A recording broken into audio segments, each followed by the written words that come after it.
जानते हैं सावित्री कौन थी और उन्होंने कैसे अपने पति सत्यवान के प्राण यमराज से बचाए थे। मध्य देश के राजा अश्वपति की कोई संतान नहीं थी। संतान पाने की ख्वाहिश में राजा ने कई वर्षों तक कठोर तपस्या की। इस तपस्या से प्रसन्न होकर माता सावित्री ने राजा को एक तेजस्वी पुत्री का वरदान दिया। चूंकि इस कन्या का जन्म माता सावित्री की अनुकंपा से हुआ था, इसलिए इसका नाम सावित्री ही रखा गया। राजकुमारी सावित्री जब बड़ी हुई तो उनके लिए योग्य वर की तलाश करना बड़ा मुश्किल हो रहा था। अंततः राजा ने एक मंत्री के साथ सावित्री को वर की तलाश में तपोवन भेज दिया। जब नारद ने की सत्यवान की मृत्यु की भविष्यवाणी, सावित्री ने राजा द्युमत्सेन के पुत्र सत्यवान को वर के रूप में चुना। राजा द्युमत्सेन का राजपाट छिन चुका था और वह वन में रहने लगे थे। सावित्री जब सत्यवान को चुनकर वापस महल पहुंची तो नारद की भविष्यवाणी ने सभी को हैरान कर दिया। उन्होंने कहा कि सत्यवान शादी के 12 वर्ष बाद ही मर जाएगा। ये सुनकर राजा ने सावित्री से कोई दूसरा वर चुनने को कहा, लेकिन सावित्री ने इनकार कर दिया। सत्यवान के प्राण लेकर चलने लगे यमराज।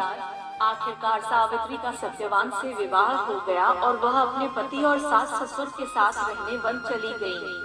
नारद की भविष्यवाणी को ध्यान में रखते हुए जब सत्यवान की मृत्यु का समय करीब आया तो सावित्री ने उपवास रखना शुरू कर दिया।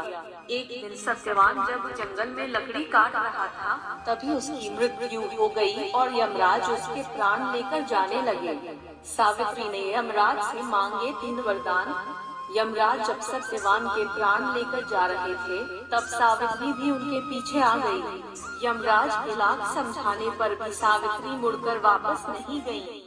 उनकी ये निष्ठा देखकर यमराज प्रसन्न हो गए और उन्होंने सावित्री से 3 वरदान मांगने को कहा। तब सावित्री ने सास ससुर के लिए आंखें, खोया हुआ राजपाट और 100 पुत्रों का वरदान मांगा। यमराज ने सभी मांगे मानकर सावित्री को वरदान दे दिया। सावित्री की चतुराई से प्रसन्न हुए यमराज। ये तीनों वरदान देकर जब यमराज सत्यवान के प्राण लेकर चलने लगे तो सावित्री फिर उनके पीछे आने लगे। इस बार यमराज नाराज हो गए। तब सावित्री ने यमराज से कहा, आपने मुझे 100 पुत्रों का वरदान दिया है और मेरे पति के प्राण आप लेकर जा रहे हैं।